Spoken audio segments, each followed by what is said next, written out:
नमस्कार दर्शकों, स्वागत है आप सभी का चाणक्य न्यूज इंडिया में। मैं हूं आपके साथ आकांक्षा पिवाल। आइए देखते हैं आज दिन भर की कुछ प्रमुख खबरें। पूर्वांचल में शिक्षा के क्षेत्र में अग्रणी स्थान रखने वाले दीप इंटर कॉलेज हल्धरपुर जनपद मऊ में अपना एक विशेष स्थान रखता है। इस विद्यालय के शिक्षार्थी प्रत्येक वर्ष उत्तर प्रदेश माध्यमिक शिक्षा परिषद द्वारा आयोजित होने वाली हाई स्कूल व इंटर बोर्ड की परीक्षा में प्रदेश व जिले में अपना स्थान बनाते हैं। इसी क्रम में इस वर्ष भी दीप देव इंटर कॉलेज हल्धरपुर मऊ का शिक्षार्थी पुष्पेंद्र कुमार सिंह 12वीं में जनपद मऊ में विशेष स्थान प्राप्त किया। पुष्पेंद्र कुमार सिंह को सुहलदेव समाजवादी पार्टी के राष्ट्रीय अध्यक्ष ओम प्रकाश राजभर के हाथों स्मृति चिन्ह देकर सम्मानित किया गया।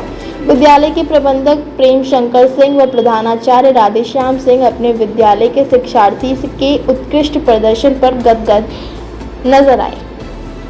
सीधे हम चाहेंगे कि माननीय कैबिनेट मंत्री जी द्वारा हमको बैठे हुए हमारे प्रधानमंत्री और भारतीय जनता पार्टी और एनडीए के घटक दल के नेता हुए और प्यारे बच्चों, यहाँ मैं बैठ करके यही सोच रहा था कि जो बात बाबा साहब डॉक्टर अम्बेडकर जी ने कही कि शिक्षा शेरनी के दूध के समान होता है। शिक्षा रूपी दूध को जो पी लेता है वह शेर की पैदा होता है। आज जो नौजवान छात्र मेहनत करके एक कीर्तिमान स्थापित किया, हमारी बेटियां जिस तरह रिजल्ट आ रहा है हाई स्कूल इंटर बीए का, उसमें एक कीर्तिमान स्थापित भाई पुष्पेंद्र जी को बहुत बहुत धन्यवाद देता हूं कि आपके माता पिता को हम सलाम करते हैं कि आपको प्रेरित किया पढ़ने के लिए, आपको उस लायक बनाया। और मैं बैठे बैठे सोच रहा था,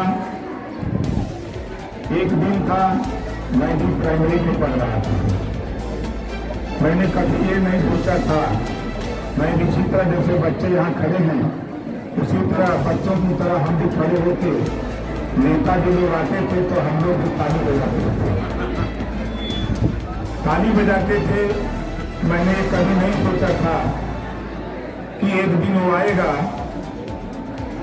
जो बात मैंने पहले कहा कि शिक्षा की बदौलत हम इस ऊंचाई पर हासिल किए हैं, तो हम अपने माँ बाप के आशीर्वाद से उन्होंने मुझे पढ़ा करके उस लायक किया कि आज हम बच्चा से आज इस मंत्री के हिस्से पर पहुंचे। तो शिक्षा की देन है। हम अपने छात्र छात्राओं से भी कहना चाहूँगा कि देखो, जिस दिशा में आप जाना चाहो, जिस दिशा में जाना चाहो उसका एक ही रास्ता है, शिक्षा।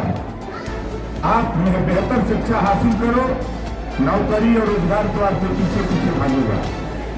हम कुर्सी हट गई और आज देश में हम धड़ल्ले से कह सकते हैं कि पूरे देश का सम्मान पूरी दुनिया की निगाहों में 10 साल के अंदर हमारे देश के प्रधानमंत्री जी ने बहुत ऊंचा किया है, जिसको पूरी दुनिया के लोग सराह रहे हैं। तो हम लोग काम के आधार पर, और लड़ाई कहाँ है? आप बताइए कहाँ लड़ाई है?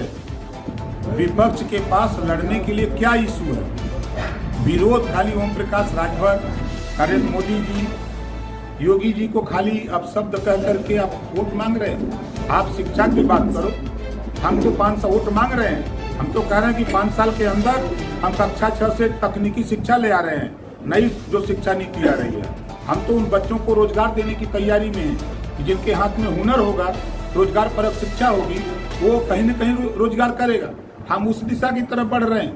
हम देश को उस दिशा में ले जाना चाहते हैं कि जो बच्चे बड़ी संख्या में पढ़ लिख रहे हैं, उनके हाथ में कुछ हुनर हो, वो स्वतः रोजगार करें। नौकरियां देश में इतनी नहीं है कि जितने सभी बच्चों को नौकरी दी जा सके, लेकिन जो मेहनत से पढ़ लिख रहे हैं उनके पीछे पीछे नौकरी भी भाग रही है। मंत्री जी, मेरे 2 क्वेश्चन और रहेंगे क्योंकि आपका समय बेशकीमती है। अभी तक हुए फेज चुनाव में मतदान के वोटिंग का प्रतिशत बहुत कम है, इसका क्या कारण मानते हैं आप उसको? कि गर्मी है, इसके पीछे गर्मी है। सरकार भी लगी है, नेता भी लगे हैं, चुनाव आयोग भी लगा है, देख रहे हैं पूरे देश में इस समय नेता लोग हाथ जोड़ जोड़ के मांग रहे हैं वोट कि भैया बूथ पर जाइए वोट दीजिए, गर्मी है सवेरे जाइए संजा के जाइए लेकिन जाके वोट दीजिए। सब लोग, चुनाव आयोग भी कह रहा है कि भैया आप मतदान जो बाबा साहब डॉक्टर अम्बेडकर जी ने पावर दिया है वोट का, इसका इस्तेमाल करिए, अपनी सही सरकार चुनिए। ये चुनाव आयोग भी प्रचार कर रहा है। मंत्री जी, मेरा एक अंतिम प्रश्न ये है, चूंकि मेरी बात, किसी भी बात को संसदीय शब्दों में रखना एक नागरिक और प्रतिनिधि की अपनी एक मर्यादा होती है। यदि हम किसी अन्य के लिए किसी भी अन्य प्रकार के जाति सूचक या मुहावरा युक्त शब्दांश या वाक्यांश कहें, कहाँ तक उचित है? देखिए, हम ऐसी बात हम अनुचित मानते हैं। आज काम जो हो रहा है आप उठा के देखिए, आदिवासी को ले जा कर के भारतीय जनता पार्टी एनडीए की सरकार ने देश के सर्वोच्च कुर्सी पर बैठा दिया। उस समय भी विरोध हुआ, शायद आपको पता नहीं होगा, उस समय ओम प्रकाश राजभर हम सपा के साथ थे। सपा से हट करके जब मोदी जी ने कहा, अमित शाह जी ने कहा, मुख्यमंत्री जी ने कहा कि आप पिछड़े दलित की लड़ाई लड़ते हो, हमने दलित कैंडिडेट दिया, अपना वोट दो, तो हम लोगों ने जो वोट था हमारे पास, हमने उस वोट को महामहिम राष्ट्रपति महोदय मुर्मू जी को हम लोग देने का काम किया। हम लोग दल से ऊपर उठ करके देश है, पहले देश है उसके बाद तब दल है। तो हम लोग जो काम, आज आप बताइए, देश के प्रधानमंत्री पिछड़ी जाति से आते हैं, अब इसको भी कहिए तो विपक्ष के लोग उल्टे बोलते हैं। अब की बार 400 पार, क्या लगता है आपको? 100%। आपकी निगाह में 100%। एक अगला प्रश्न मेरा ये है